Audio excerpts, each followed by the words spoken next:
Firaun kepada Yusuf, oleh karena Allah telah memberitahukan semua ini kepadamu, tidaklah ada orang yang demikian berakal budi dan bijaksana seperti engkau.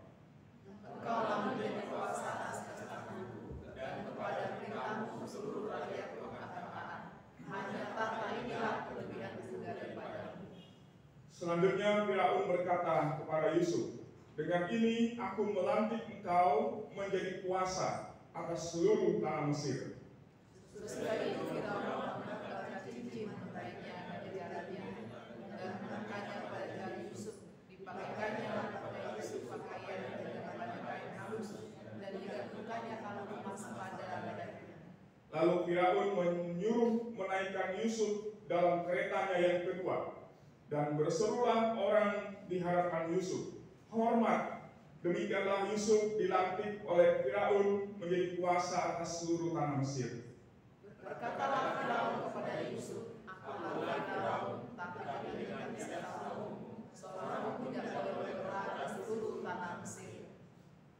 Lalu Firaun menamai Yusuf Sabnat Paanea, serta memberikan Asnat anak Potifera imam Dion kepadanya menjadi istrinya. Demikianlah Yusuf muncul sebagai kuasa atas seluruh tanah Mesir.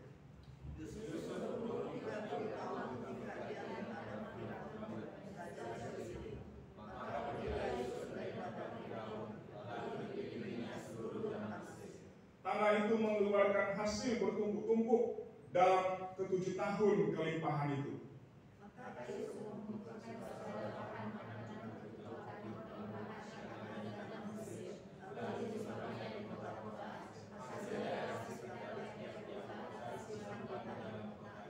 Demikianlah Yusuf menimbun gandum seperti pasir di laut sangat banyak, sehingga orang berhenti menghitungnya karena memang tidak terhitung. Sebelum datang perang pelaparan itu, lahirlah pada Yusuf 2 orang anak laki-laki yang dilahirkan oleh Asnat anak Potifera imam Dion. Yusuf memberi nama Manasye kepada anak sulungnya itu, sebab katanya, Allah telah membuat aku lupa sama sekali kepada kesukaranku dan kepada rumah bapakku. Dan kepada anaknya yang kedua diberinya nama Efraim, sebab katanya Allah meletakkannya berkata dalam negeri kesengsaraan. Setelah lewat ke-7 tahun kelimpahan yang ada di tanah Mesir itu, lahirlah dan ke-7 tahun kelaparan, seperti yang telah dikatakan Yusuf, dalam segala negeri ada kelaparan, tapi di seluruh negeri Mesir ada roti. ketika seluruh negeri Mesir menderita kelaparan dan rakyat berteriak meminta roti kepada Firaun, berkatalah Firaun kepada semua orang Mesir, pergilah kepada Yusuf, perbuatlah apa yang akan dikatakannya kepadamu. Kelaparan itu merajalela di seluruh bumi, maka Yusuf memegang segala lembu dan menjualnya kepada orang Mesir, sebab makin hebat kelaparan itu di tanah Mesir. Juga dari seluruh bumi datanglah orang ke Mesir untuk membeli gandum dari Yusuf, sebab hebat kelaparan itu di seluruh bumi.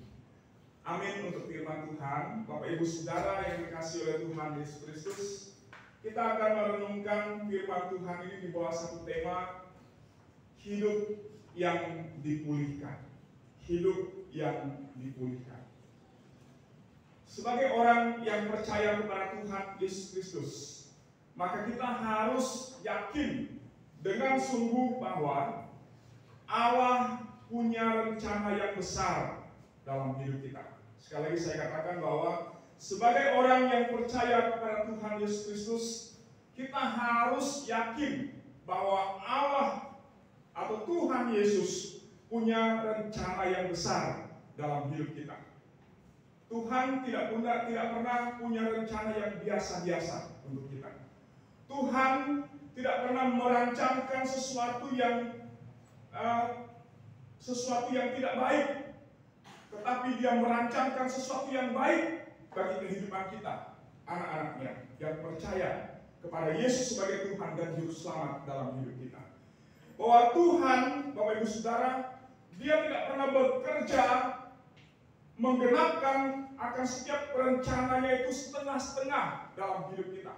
tapi dia mengerjakannya secara penuh, secara utuh, sempurna, sesuai dengan apa yang dia rencanakan, yang dia rancangkan bagi kehidupan kita.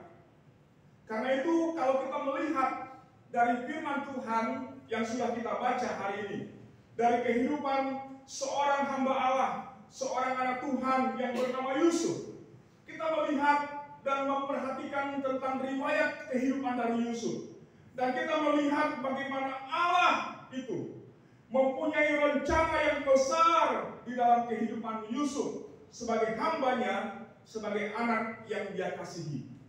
Karena itu Bapak Ibu Saudara yang dikasih Tuhan, apa yang dirancangkan Allah dan dikerjakan oleh Allah di dalam kehidupan Yusuf, dia kerjakan dan dia genapkan. Perhatikan, bukan seperti apa yang dipikirkan oleh Yusuf, tetapi seperti apa yang dia pikirkan dan dia rencanakan bagi kehidupan seorang yang bernama Yusuf. Dan dia lakukan itu, dia kerjakan itu, dia genapkan itu setahap demi setahap, melalui berbagai macam cara, melalui berbagai macam situasi dan keadaan yang ada di dalam kehidupan Yusuf, yang harus dia lewati, yang harus dia jalani. Tidak boleh tidak, dia harus mengikuti apa yang Tuhan rencanakan, yang telah Tuhan rancangkan bagi kehidupannya. Karena itu Bapak Ibu Saudara yang dikasih Tuhan, hal yang sama juga Tuhan rancangkan bagi kehidupan kita sebagai anak-anaknya. Bahwa di dalam kehidupan kita, orang-orang yang percaya kepada Tuhan Yesus, firman Tuhan juga mau mengatakan kepada kita bahwa dia punya rencana yang besar dalam hidup kita. Dan itu Tuhan sedang kerjakan bagi kita. Tuhan sedang tuntun kita kepada rencananya yang besar itu. Dan dia mau agar kita ikut berjalan bersama dengan dia, melakukan apa yang Tuhan ingin kita jalani, kita kerjakan, kita lakukan di dalam kehidupan kita sebagai orang yang percaya. Tetapi Bapak Ibu Saudara yang dikasih Tuhan, hal yang penting yang harus kita perhatikan dari konteks firman Tuhan ini, bahwa di satu sisi Allah punya rencana yang besar dalam kehidupan kita. Allah punya rencana yang besar di dalam kehidupan Yusuf. Tetapi di sisi yang lain, untuk sampai kepada rencana Allah yang besar itu, bukan serta-merta langsung instan jadi, tetapi harus dimulai seperti saya katakan tadi, ada stepnya, ada tahapnya. Dan langkah yang pertama atau tahap yang pertama yang akan Allah kerjakan untuk melakukan, menyatakan rencananya yang besar dalam kehidupan Yusuf itu adalah memulihkan kehidupan Yusuf. Perhatikan, hal yang pertama dan yang paling penting, sebelum semua rencana Allah yang besar itu digenapi dalam kehidupan Yusuf, dalam kehidupan kita, bahwa Allah memandang perlu dan sangat penting untuk memulihkan kehidupan kita. Kenapa Bapak Ibu Saudara yang dikasih Tuhan? Yang paling prinsip adalah karena dosa. Karena Yusuf dan kita semua adalah manusia-manusia yang sudah jatuh dalam dosa. Maka Allah perlu dan sangat perlu dan harus memulihkan kita dari keberdosaan itu, supaya akhirnya kita boleh diangkat, dilepaskan dari ikatan dosa yang membelenggu kehidupan kita dan membawa kita masuk ke dalam pemulihan, pembaharuan yang dikerjakan Allah dalam kehidupan kita, sehingga kita siap untuk masuk dalam rencana Allah yang besar yang telah Dia rancangkan bagi kehidupan kita. Yang kedua, kenapa kita perlu dipulihkan Bapak Ibu Saudara? Karena di dalam kehidupan kita, kita mengalami begitu banyak hal di dalam hidup ini yang kadang membuat kita terikat di dalam semua kondisi dan keadaan yang ada, yang kadang membuat kita jatuh terpuruk, membuat kita tidak dapat sampai kepada apa yang dirancangkan, direncanakan oleh Tuhan bagi hidup kita, membuat kita akhirnya tidak dapat menangkap apa yang menjadi visi Allah, misi Allah, kehendak Allah di dalam kehidupan kita. Maka pikiran kita, hati kita, seluruh hidup kita harus dipulihkan supaya kita dibawa untuk dapat memahami apa yang menjadi rencana Tuhan di dalam hidup ini. Kenapa? Karena di dalam diri kita, Bapak Ibu Saudara, kita mengalami banyak proses yang terjadi. Dan kadang proses itu sesuatu yang tidak menyenangkan. Dan sesuatu yang tidak menyenangkan itu bisa membuat kita mengalami luka di sana sini.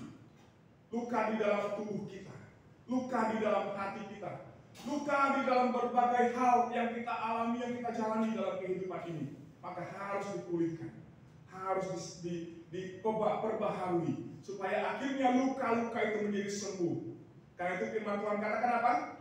Oleh bilur-bilur Yesus kita menjadi sembuh.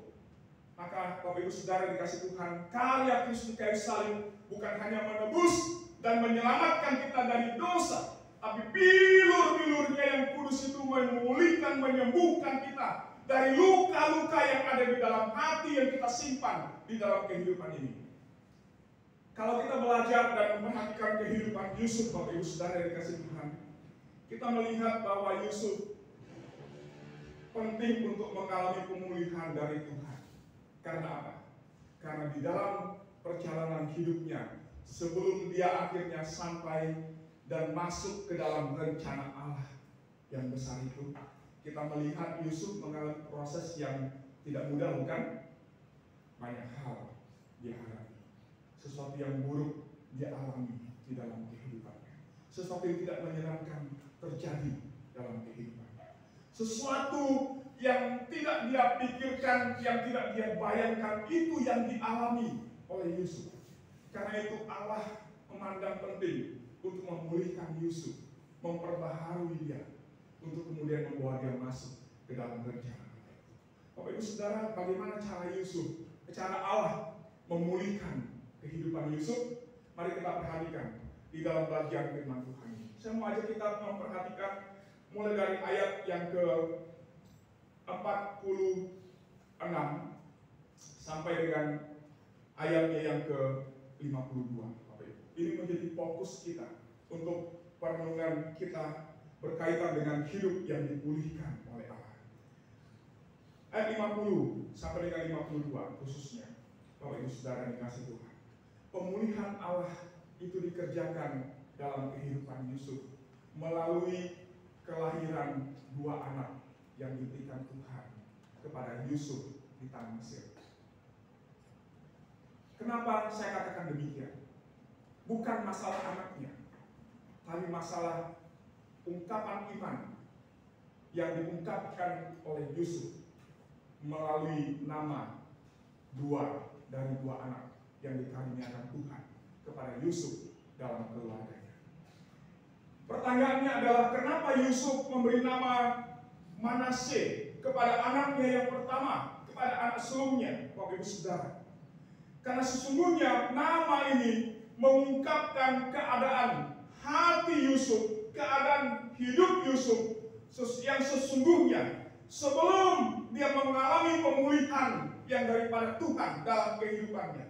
Maka ketika dia memberi nama Manasye kepada anaknya yang pertama itu, dia ingin mengatakan bahwa melalui nama itu sesungguhnya perbuatan Allah sedang dimulai dan sedang dikerjakan di dalam kehidupannya. Karena nama itu mengandung satu perbuatan Allah yang dikerjakan oleh Allah di dalam kehidupannya. Maka melalui nama itu dia berkata, Allah telah membuat aku lupa sama sekali kepada kesukaranku dan kepada rumah Bapakku. Bapak Ibu Saudara yang dikasih Tuhan, seperti saya katakan tadi bahwa Yusuf sebelum naik ke puncak menduduki jabatan yang penting di tanah Mesir, dan sebelum sampai ke situ dia mengalami proses yang tidak mudah. Betul ya Bapak Ibu Saudara ya? Dia mengalami proses yang tidak mudah. Dimulai dari rumah bapaknya. Maka kenapa dia berkata, Allah telah membuat aku lupa kepada rumah bapakku? Karena perasaan tidak baik, kenyataan hidup yang tidak menyenangkan yang dialami oleh Yusuf itu bukan dimulai di tanah Mesir. Kalau ibu saudara perhatikan, bukan dimulai di tanah Mesir, tetapi itu dimulai dari rumah bapaknya. Kenapa? Karena di rumah bapaknya dia mengalami pengalaman yang menyenangkan karena dikasihi oleh bapaknya, dijadikan sebagai anak kesayangan bapaknya. Tetapi di sisi yang lain dia mengalami penolakan dari saudara-saudaranya. Mereka bukan hanya menolak dia, tapi menyakiti dia. Berulang kali Yusuf direndahkan, dihina, oleh karena dia adalah anak kesayangan dari bapaknya. Oleh karena dia diberikan jubah yang maha indah yang terbuat dari bulu yang sangat cantik. Dia dihina oleh mereka, direndahkan oleh mereka. Dan berulang kali mereka melakukan banyak hal yang melukai Yusuf pada waktu itu. Dan puncaknya adalah apa?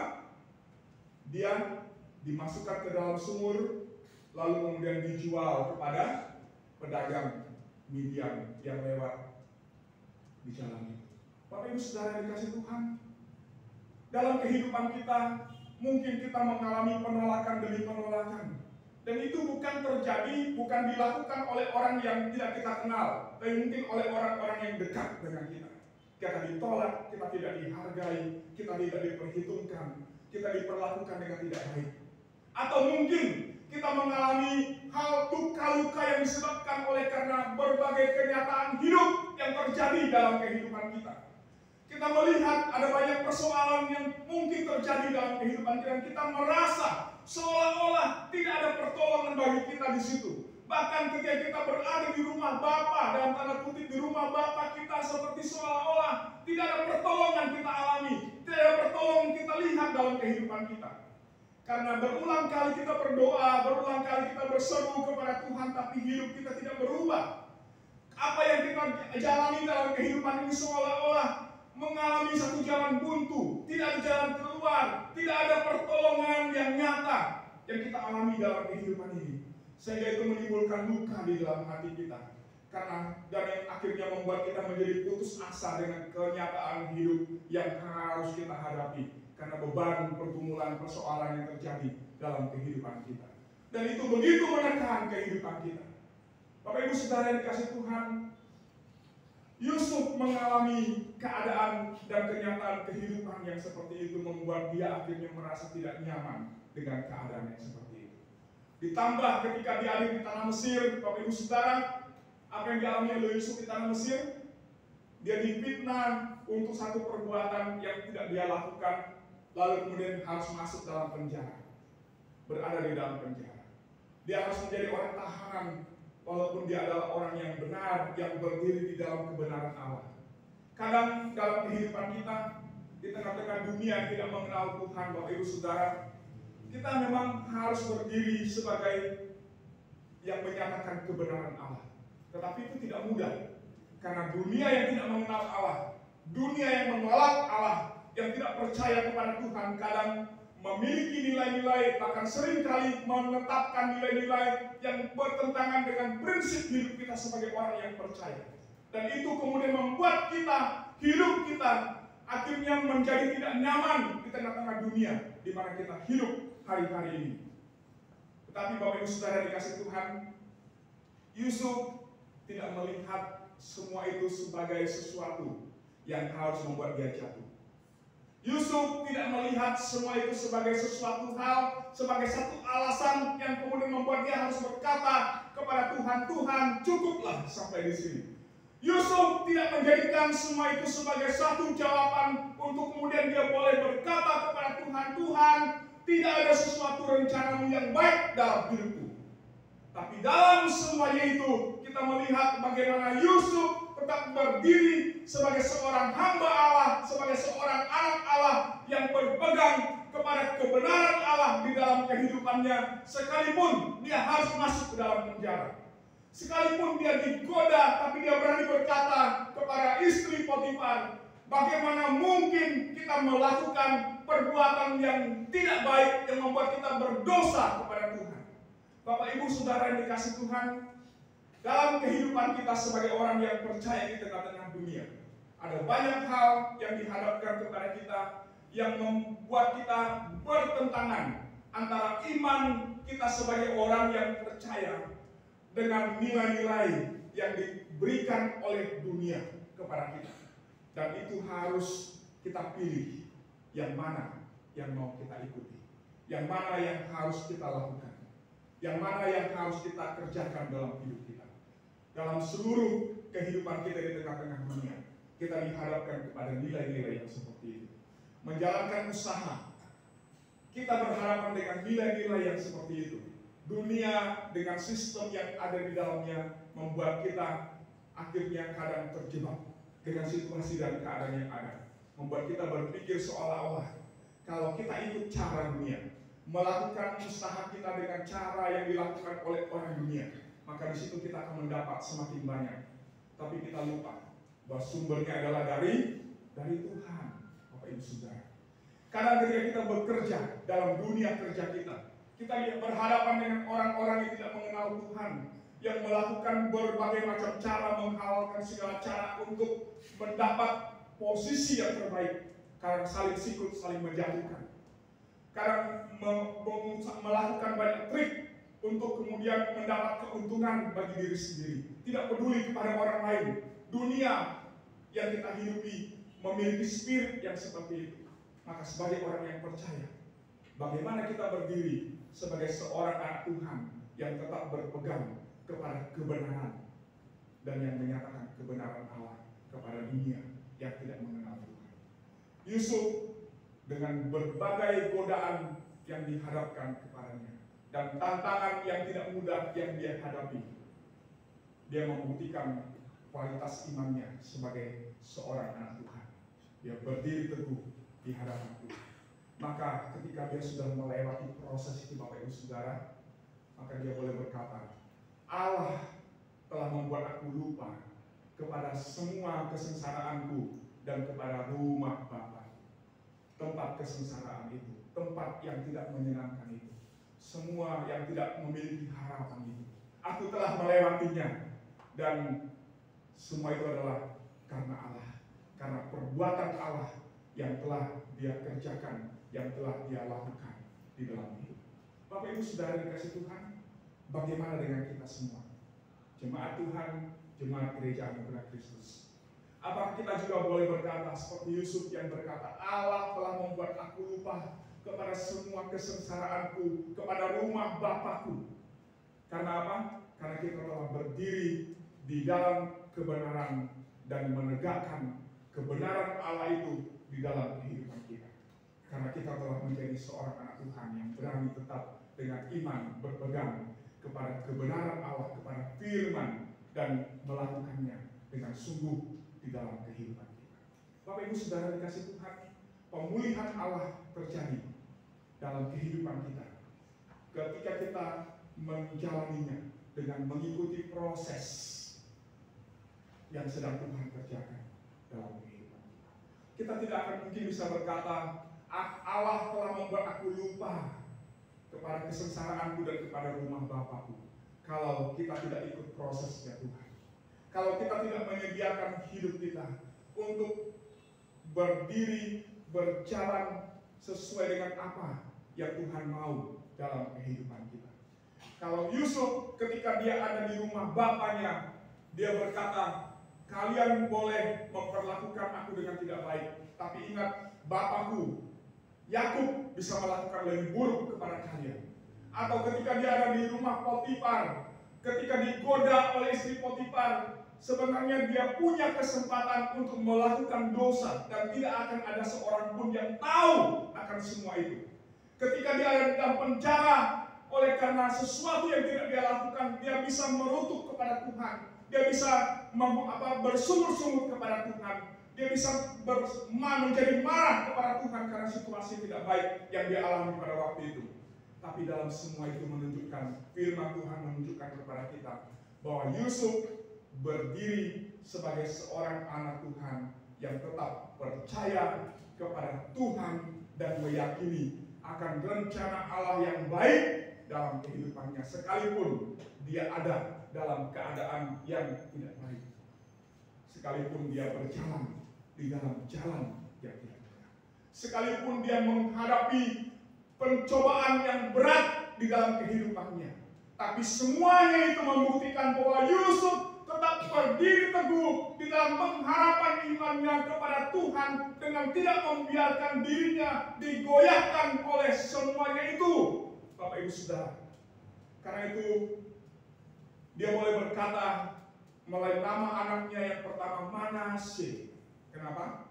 Karena dia mau menyatakan ungkapan imannya, Allah telah memulihkan hidupku. Dan pemulihan itu, pemulihan yang telah Allah kerjakan bagi hidupku, membuat aku melupakan apa yang ada di belakang. Maka Paulus di dalam 1 Timotius, dalam 2 Timotius berkata apa? Aku melupakan apa yang ada di belakangku dan berlari-lari mengikuti perlombaan iman yang ada di depanku, mengejar apa yang sedang Tuhan rencanakan bagi hidupku. Bapak Ibu Saudara dikasih Tuhan, Allah punya rencana yang besar dalam hidup kita. Dan untuk menggenapi rencana yang besar itu, Tuhan memulihkan kehidupan kita.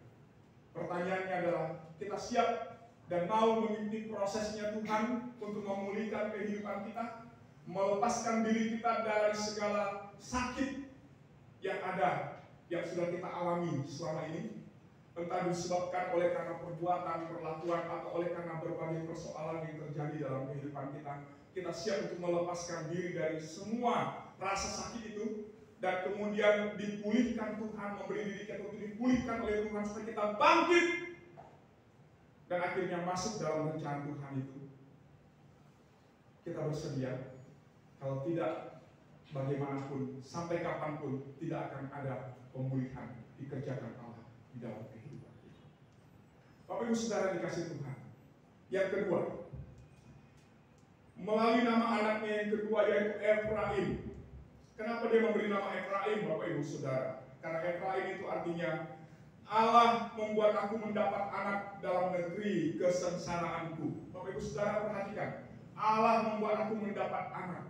Kata anak di sini bisa dalam pengertian secara letterlet, karena Tuhan mengaruniakan 2 anak laki-laki kepada di tanah Mesir melalui Asnat istrinya yang diberikan oleh Firaun untuk kemudian melahirkan 2 orang anak laki-laki bagi dia.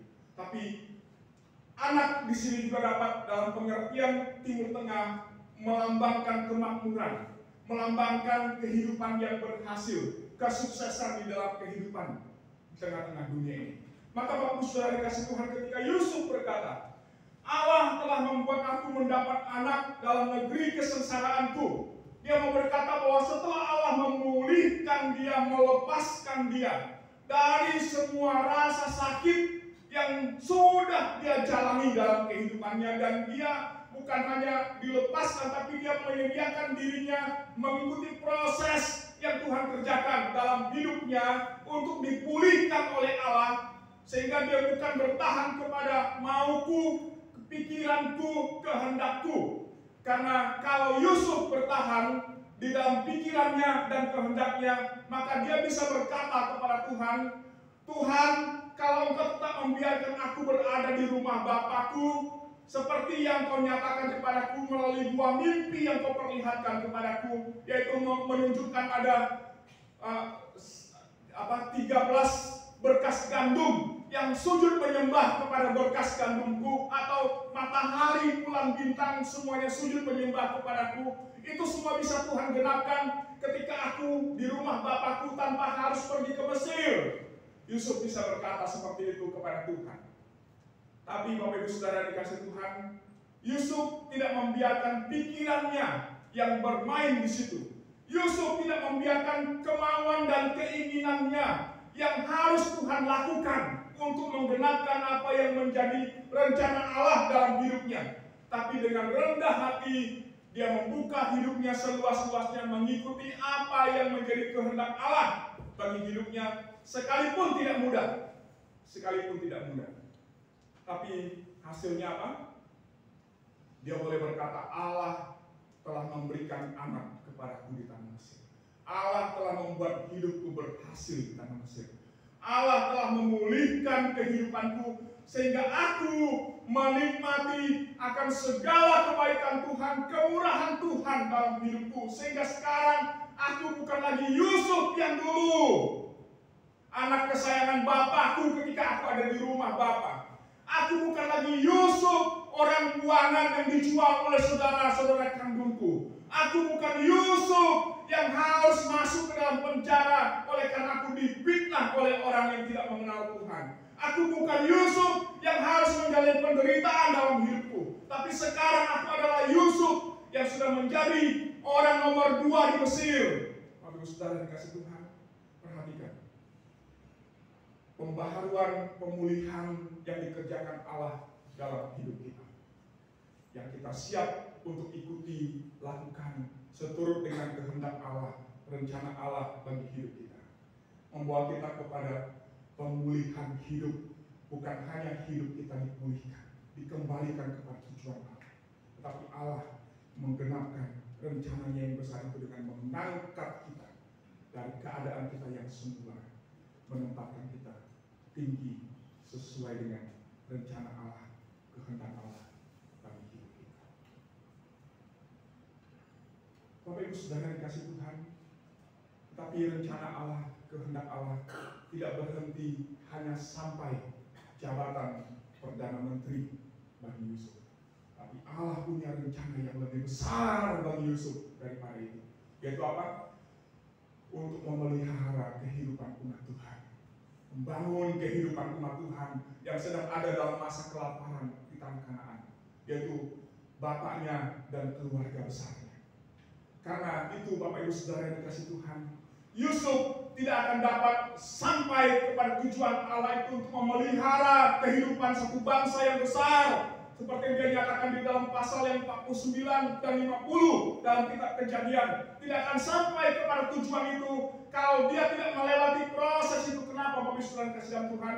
Karena sesungguhnya di dalam hatinya ada luka yang harus dipulihkan oleh Tuhan. Karena perbuatan yang dilakukan oleh saudara-saudara ketika dia ada di rumah bapaknya bukan sesuatu hal yang mudah bagi Yusuf untuk melupakan itu. Bukan sesuatu hal yang mudah bagi Yusuf untuk melepaskan diri dari semua itu. Maka kita ingat ketika saudara-saudara yang datang dari Kanaan pergi ke Mesir. Yusuf kenal mereka bukan? Tahu itu saudara-saudaranya, Bapak Ibu Saudara. Tapi kenapa ketika dia berjumpa dengan mereka, hatinya sebenarnya rindu. Tapi kenapa dia tidak langsung berkata, dia peluk saudara-saudaranya yang datang itu. Tapi kenapa dia membangun dulu tembok antara dia dengan saudara-saudaranya yang baru datang dari Kanaan itu. Berdiri seolah-olah dia adalah seorang penguasa yang tidak dikenal oleh mereka. Dan kemudian mengerjai mereka. Kenapa seperti itu Bapak Ibu Saudara? Karena sebenarnya di dalam hati Yusuf pada waktu itu, luka yang telah ditorehkan oleh saudara-saudaranya itu bukan sesuatu hal yang mudah bagi dia untuk melupakan itu, mengampuni mereka. Tapi Yusuf sadar bahwa sesungguhnya kalau dia ingin sampai kepada rencana Allah yang besar bagi hidupnya, maka dia harus berdamai dengan dirinya terlebih dahulu. Dia harus siap berdamai dengan dirinya, melupakan segala rasa sakit yang dia alami oleh karena perlakuan-perlakuan yang tidak baik yang dilakukan oleh saudara-saudaranya kepadanya. Dia harus berdamai dengan dirinya dulu, supaya apa? Kemudian dia bisa membuka hatinya untuk saudara-saudara yang sudah melakukan yang tidak baik. Maka Bapak Ibu Saudara dikasih Tuhan, itu yang dilakukan oleh Yusuf. Maka ketika dia bertemu kedua kalinya dengan mereka, hatinya sudah dipulihkan Tuhan. Dan akhirnya ketika mereka datang, dia menyambut mereka sebagai saudara. Dan ketika mereka dalam ketakutan berkata kepada Yusuf, jangan-jangan Yusuf akan membunuh kita, mencelakai kita, masukkan kita dalam penjara. Yusuf tahu hati saudara-saudaranya yang ketakutan ketika mengetahui bahwa penguasa di Mesir yang mereka datang itu adalah Yusuf. Tapi karena hidupnya sudah dipulihkan oleh Tuhan dan dia mau dipakai oleh Tuhan untuk melakukan rencana Allah yang besar itu, dia datangi mereka, dia rangkul mereka, dia bertangis-tangisan dengan mereka. Dan dengan iman, walaupun dia belum melihat Bapak Ibu, dia berani berkata, dalam iman dia berkata, saudaraku, engkau memang merancangkan sesuatu yang buruk kepadaku, tapi Allah telah merancangkan semua itu untuk mendatangkan kebaikan, yaitu untuk memelihara hidup satu bangsa Karena itu Allah mengutus aku lebih dulu ke Mesir. Dia tidak berkata, karena itu Allah memakai engkau untuk menjual aku ke Mesir. Tidak, tapi dia katakan Allah memakai aku dan mengutus aku ke Mesir untuk mempersiapkan jalan supaya melalui itu aku bisa memelihara Bapa dan semua saudara dalam masa kelaparan. Bapak Ibu Saudara dikasih Tuhan, perhatikan, orang yang telah dipulihkan oleh Allah akan melihat kehidupan yang dia jalani dan apa yang ada di depan sebagai rencana Allah, sebagai kehendak Allah untuk mendatangkan kebaikan, bukan hanya bagi dirinya, tapi bagi banyak orang. Karena sebagai orang yang percaya, sebagai jemaat Tuhan, ketika Allah memulihkan kehidupan kita, kita tidak hanya boleh berfokus kepada diri kita sendiri. Allah sudah pulihkan aku, tapi kita harus melihat bahwa pemulihan yang Allah kerjakan dalam kehidupan kita sebagai satu cara supaya kita boleh dipakai oleh Tuhan untuk memulihkan dan mengerjakan pekerjaan yang besar di tengah-tengah gereja yang Tuhan percayakan kepada kita. Dan kemudian sesudah itu kita keluar untuk menjangkau dan memulihkan mereka yang terluka, yang ada di luar sana, supaya mereka juga mengalami pemulihan Allah. Seperti Allah sudah memulihkan kehidupan kita, maka demikian juga mereka yang di luar itu, yang di luar sana juga boleh mengalami pemulihan yang daripada Tuhan, disembuhkan luka-luka mereka, dan mereka diangkat oleh Tuhan. Bapak Ibu Saudara dikasih Tuhan, dari perenungan firman Tuhan yang kita renungkan pada hari ini, pertanyaan bagi kita adalah, apakah kita mau agar hidup kita dengan keadaan kita sekarang ini untuk dipulihkan oleh Tuhan, menyediakan hidup kita dan berkata, Tuhan, ini aku, pulihkanlah, karena di dalam diriku ada banyak rasa sakit yang aku simpan selama ini, yang aku pendam dalam hidupku. Banyak hal yang telah melukai aku, tapi hari ini aku mau berkata kepada Tuhan, Tuhan, aku berdiri di hadapan-Mu hari ini dan menyerahkan seluruh hidupku untuk Engkau pulihkan aku. Amin. Yang kedua, Bapak Ibu Saudara, apakah kita mau setelah hidup kita dipulihkan oleh Tuhan, kemudian berkata seperti Yusuf, bahwa bukan kehendak manusia, tapi kehendak Allah yang sedang mengerjakan sesuatu yang besar bagi hidup kita, bagi gereja Tuhan, bagi banyak orang di luar sana yang belum mengerti. Supaya melalui hidup kita yang sudah dipulihkan ini, ada banyak orang boleh dipulihkan Tuhan, diselamatkan oleh karena iman kepada Tuhan Yesus Kristus. Maka hari ini Bapak Ibu Saudara, firman Tuhan mau mengajak kita untuk jangan lagi fokus kepada diri kita masing-masing, berfokus kepada diri, dan fokuslah kepada apa yang menjadi rencana Allah, kehendak Allah dalam hidup, dan ikutlah proses itu, jalanilah bersama dengan Tuhan, dan lihatlah perbuatan Allah yang besar akan Tuhan nyatakan, seperti janji Tuhan yang sudah Tuhan genapkan dalam hidup Yusuf. Bukan hanya hidup yang dipulihkan, tapi apa? Kehidupannya juga dipulihkan. Dan dari seorang budak diangkat menjadi seorang penguasa, diberkati Tuhan luar biasa. Bukan masalah teologi kemakmuran, tapi ini adalah proses yang Tuhan kerjakan bagi hidup kita yang telah dipulihkan, karena pemulihan Allah itu mencakupi seluruh kehidupan kita, Bapak Ibu Saudara. Tapi pertanyaan yang penting adalah, kita mau dan siap dan untuk dipulihkan oleh Tuhan. Bukan hanya hidup kita diangkat oleh Tuhan, tapi lebih dari itu, kita masuk dalam rencana Allah yang besar, dan kita mau dipakai Tuhan untuk melakukan itu semua, supaya kemuliaan Tuhan genap atas kehidupan kita. Amin. Kiranya Tuhan memberkati kita semua. Mari saya undang Pendeta Victoria maju ke depan. Bapak Ibu Saudara, mari kita mau menyanyikan satu lagu pujian. Kita mau merenungkan firman Tuhan hari ini, dan kita mau merefleksikan itu dalam kehidupan kita. Kita mau angkat pujian, ku bersyukur karena Kau memanggilku. Bersyukur Kau memilihku. Allah memilih Yusuf untuk menjadi alatnya, untuk memelihara dan menyelamatkan kehidupan satu bangsa yang besar. Tapi untuk sampai ke itu, kepada proses itu, kepada tujuan itu, dia melewati jalan gelap. Demikian juga dengan kita, bahwa Allah tidak hanya ingin memberkati hidup kita, tapi dia juga ingin pakai kita menjadi alat yang luar biasa untuk hormat dan kemuliaan bagi namanya. Apakah kita bersedia dan kita mau merelakan diri kita untuk menjadi alat yang berguna di dalam tangan Tuhan bagi kemuliaan Tuhan? Mari kita angkat pujian ini bersama-sama. Saya undang kita bangkit berdiri, Bapak Ibu Saudara. Mari pujian ini boleh menjadi isi hati kita, doa kita kepada Tuhan, komitmen yang kita mau bangun di hadapan Tuhan. Guru bersyukur, Kau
Dapatkan mahkota kehidupan.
kasih Tuhan, karena rencana Allah besar dan agung, melampaui akal dan budi pikiran kami sebagai manusia.